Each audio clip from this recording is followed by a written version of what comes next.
We all know that it is very undeniable that the Xbox ROG Ally is a very powerful handheld gaming PC, but can it play the latest AAA games? In this video, I'm going to be putting this device to the test, and I'm going to be testing out two of the newest games that are out there, that is Pragmata and Forza Horizon 6. Both of which are amazing games, by the way. I highly recommend them, but let's get into Pragmata.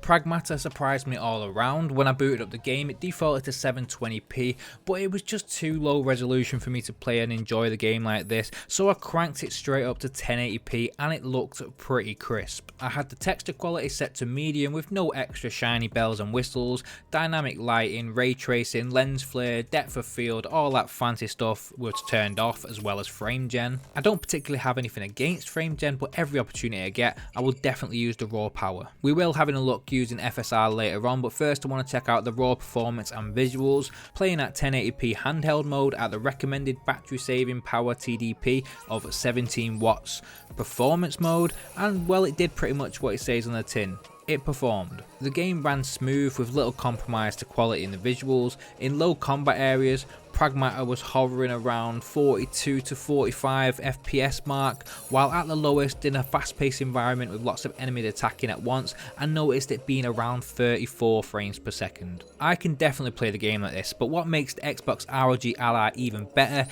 is that this is just the pure starting point for a well-balanced gaming experience. There are plenty more tweaks that we can do for better performance. Turning the image quality down from 100% to 50% will make a significant improvement to the performance, but personally it's just too much to sacrifice for me. The quickest improvement without changing the power consumption would definitely be to turn on FSR frame gen. When push comes to shove, if frame gen is needed, I will use it, but raw power is always a much more cleaner look. It just comes at the cost of some valuable frames per second. With FSR frame gen active, the FPS obviously shot up, and it was hitting around 42 at the lowest point, but it lingered around 50 to 55 in most areas. If we're simply talking about FPS and no extra power consumption, it seems like a no-brainer, but for me it just wasn't that simple. Sometimes you can control the intensity of generated frames depending on the game and the hardware, but there wasn't really much here for Pragmata on the Xbox ROG Ally. The visuals were just too, let's say, choppy for my liking, and you can consistently see all the blurs and unstable flickering, especially the navigation icons. If that sort of stuff doesn't bother you at all, then you're definitely on a winner, but for me it was just too much. I feel like if there was an option to tone it down to maybe around 25%, then maybe I can get on board with it, but this just wasn't my vibe. When changing the power mode from the 17 watts performance mode to the 25 watts turbo mode, it made one hell of a difference, and I tested it in docked mode as well, which reached up to 35 watts when this device is plugged in. The turbo mode in handheld and in docked mode were quite similar. Obviously the docked mode had more frames per second, but the biggest and probably one of the most important differences for a handheld gaming console is the battery descended way too fast. Turbo mode is definitely amazing, but it just isn't sustainable. When the device isn't plugged in, the battery life dropped around 10% in about 7 minutes of game time, but if you're next to a charger, then go for it. Playing in docked mode is very good. I made a video last week on this channel comparing the Xbox ROG Ally X to the Xbox Series S, and the results were super similar, and in some ways some of the games I tested were even better on the handheld console. With Pragmata being a very new AAA game, the Xbox ROG Ally X did an outstanding job as a home console and delivered a very good 1080p game, visuals outputted on a 4K TV, and the raw frame rates were hitting anywhere between 46 and 55 FPS without any frame gen and looking amazing on the big screen. The lowest point I noticed was around about 45 FPS, and on a game like this it is more than enough to play the way the developers intended. The quality doesn't look stretched at all, and of course you can still make some tweaks to get those extra frame rates if you really wanted them, but personally I'm more than happy to play like this. If you really wanted to, you could drop the display resolution to like 720p or even 900p, or just enable SFR, but honestly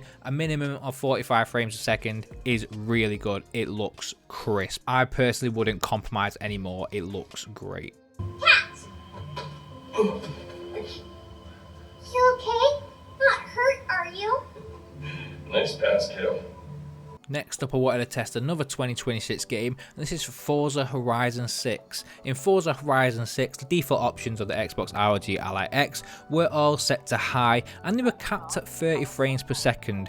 At 17 watts, the quality looked great, although the FPS dips were a little bit noticeable at the start. The game ran at a solid 30 FPS for the most part, but every now and again, there was like a quick little spike of dips during the frame drops. I don't know if that's like the textures rendering in or not, being the first time playing it, but the drops went to around 24 FPS, making the game have a really aggressive stutter every now and again, which was quite hard to look past. So let's see if we can achieve better results by dropping the settings. Turning the default settings down to medium had the game running a lot smoother and looked a lot more comfortable at 17 watts. TAA anti-aliasing is on, and the higher majority of the settings are all set to medium, and I set the shadow quality to low, and then when I went to check the frame rate, I was pretty confused because it was still at the 30. It turns out that Xbox mode defaults to auto SPS on this game, so if you wanted to get a bigger, better performance, make sure that you open up your armory crate on the left and turn off the Xbox auto FPS limiter.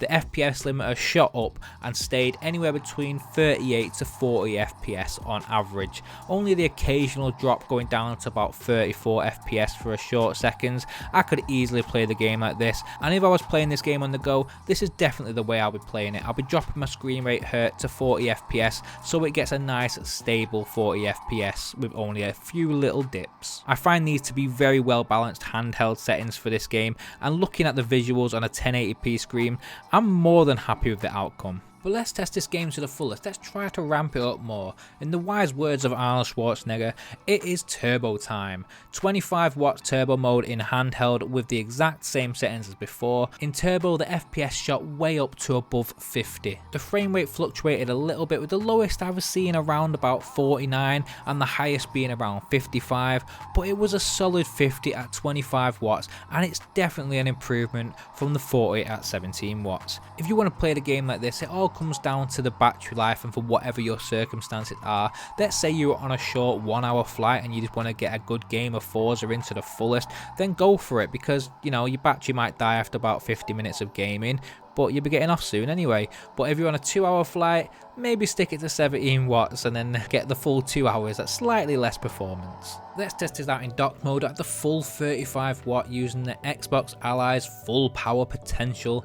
Coming straight from handheld mode and judging by the TDP increase, the performance was as expected. The frame rate stayed firmly at around 55 FPS mark, reaching highs of 59 and lows of 51 at 1080p resolution. That's 1080p resolution in game, but the armory crate output resolution was set to 4K, the same as my display. As you can see, the image does not look stretched at all, and on medium settings it looks really good. It is very enjoyable, responsive to play, and I don't think we can even make it any better, but I'm going to give it a go. Changing the graphics presets to high made a good difference visually, but the frame rate dropped to around 45 to 50 FPS and stayed solid around 46 and 47 during the majority of the time. It's not a bad trade-off really. The way you have to think about it is, if it was on a console, it'd be like playing it in quality mode versus playing it in performance mode. There's always a sacrifice when it comes to hardware limitations, and it all genuinely does come down to personal preference. For those of you who like frame gen, I decided to test that out on the big screen.